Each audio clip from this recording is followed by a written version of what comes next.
What up, man? I'm DD, and this is DD Got a Point, one of the newest yet fastest growing YouTube channels on the platform. The goal is to be up 10,000 subscribers by next month, 50,000 subscribers by the summertime, and 100,000 subscribers by the end of the year. Yes, you heard me correctly.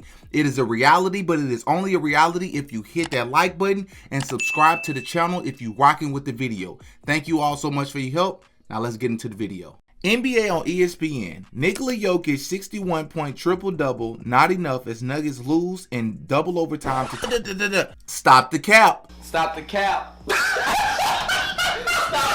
right now. Stop the cap. Yes, it was enough. Yes, the hell it was enough. Don't do that. That's disingenuous. That's misleading. I understand what you could be meaning by that, but I don't like it. There were 8 lead changes in the second overtime. Big threes. 2 in both overtimes. Believe in yourself, Aaron. Denver up by 2. Now Denver up by 1. Where's he going? Stop. Dribble it out. No, dunk that, Dribble Russ. it out. You'd No, only man, be dunk up by that. 3, Jack. So what? You'd Dunk only that, be up by Russ. So 3. what? That doesn't make any sense. Russ, you dunk that, Russ. Come on. Regardless, Dunked it. he missed. Dunk that. So Ann Edwards takes it to the lane, kicks it out, and unthinkably, Russ Westbrook, who missed the layup on the other end, fouls with 0.1 seconds. The left arm on the chest of Nickeil Alexander-Walker sends him to the free throw. Remember, Jokic missed a key free throw late, so he only had to hit 2 to win, not 3. Missed on purpose. Ant was hyped Wow. to get that win.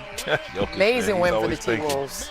This was truly an all-timer. The second 60-point game of the year.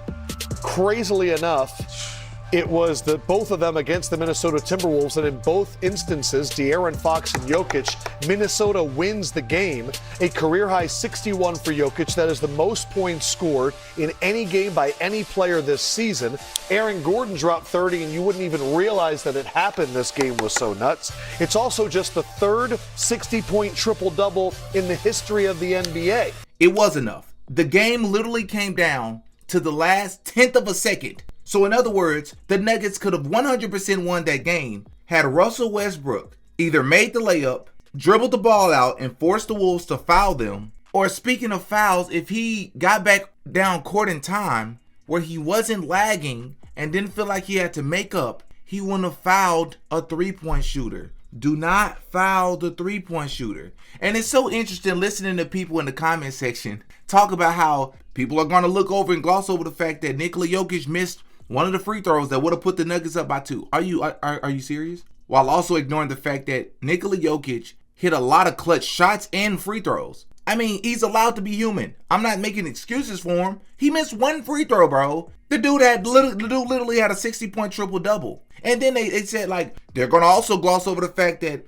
despite the fact that he had a 60-point triple-double, he probably gave up as many points on defense. This is so funny to me because, look, I'm not making excuses for Nikola Jokic's defense. We know he's not the most stellar defender in the world. But you all act like Nikola Jokic can magically recreate himself to be able to jump 3 or 4 inches higher. He can't. He's not that athletic. You all pretend like Nikola Jokic can create himself to be this more athletic and longer. He can't. He's limited to his physical attributes. He does what he can with what he has and does a great job, I might add. But this just goes to show, let me prove to you that they don't really mean what they say. Because last time I checked, Rudy Gobert, the 4-time Defensive Player of the Year, just had 60 points dropped on his head. Why didn't his defense prevent Nikola Jokic from scoring? Why wasn't he able to contain Nikola Jokic better? I'm not saying stop him. We know that Nikola Jokic is a great player.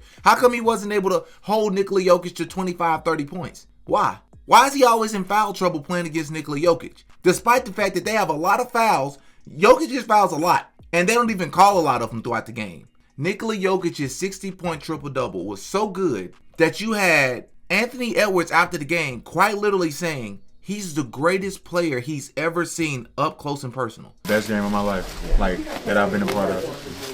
Nikola Jokic, bro. Oh my God, he might be the best basketball player I've ever seen, like, close up. Besides myself, bro. He's incredible, bro. The MVP race is tough, man. I don't know. He had 60. It's crazy. How did you guys manage just the ups and the downs of it, like, and how crazy it was? We was just hoping he missed.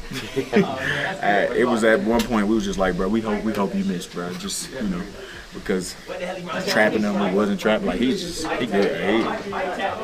Hats off to him, man. For sure. Do you understand how big of a deal that is? He's seen LeBron James, bro. No, I do not think Nikola Jokic is greater than LeBron. I don't think he has a better career, a better resume. We all know that. But the year he's having, statistically, is better than any year LeBron has ever had. We got to call a spade a spade. We know he's not the defender that LeBron has been throughout his career.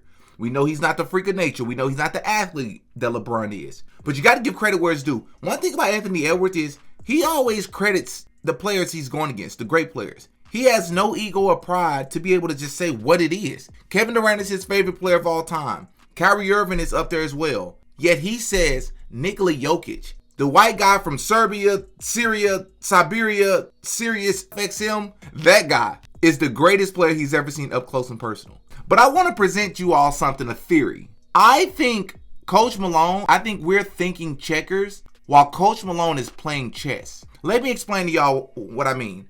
When you go to the West Standards, let's go to the NBA Western Standards. You got the Thunder in first, you got the Rockets in 2, you got the Nuggets in 3, you got the Lakers in 4, you got the Warriors in 5, you got the Grizzlies in 6, and you got the Timberwolves in 7, and you got the Clippers in 8. Why do I mention this? Because last night, before the game, Coach Malone gave this huge pep talk about how the Timberwolves have beat the Nuggets 5 times in a row. At some point, pride got to kick in. You got to win, and you got to beat them. You got to show some sort of grit. All this, that, and the third. But he also sat Jamal Murray and Michael Porter Jr. this game. Why would you sit your best shooter and your second best player in a game that you consider a must win?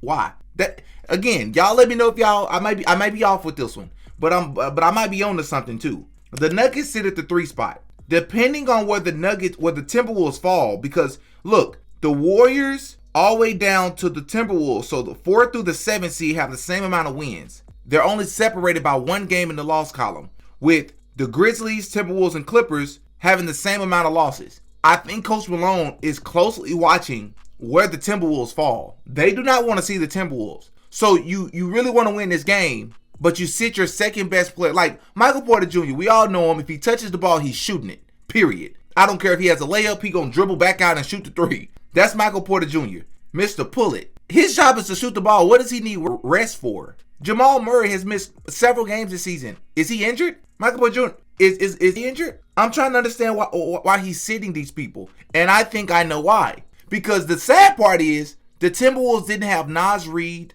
or DiVincenzo. So they weren't even fully ready to go either. I don't know. I think Coach Malone isn't that mad that they lost this game. It sucks that they lost because, you know, it sort of wastes this historic performance by Jokic. But this is the greatest game of the season. And as you heard Anthony Edwards say, it's the greatest game that he's ever been a part of. I don't know. This is super interesting. I think Jokic shot like 62%. Hella efficient from the 3-point line. Your center, bro. This is your center. Y'all up in the comment section, give me your thoughts. I'm still sick. To this point in time, I still haven't fully watched the entire full game highlights from the Nuggets Timberwolves game. I refuse to do it knowing what happened at the end. It's plastered all over the internet, bro. But I will say this, it actually might work in the Nuggets' favor in the long run as we push towards the playoffs. Y'all up in the comment section to give me your thoughts on what you think about this. I'm Demetrius. I go by DD. That's all for this one, man. Until next time. Peace. Oh, yeah. DD got a point.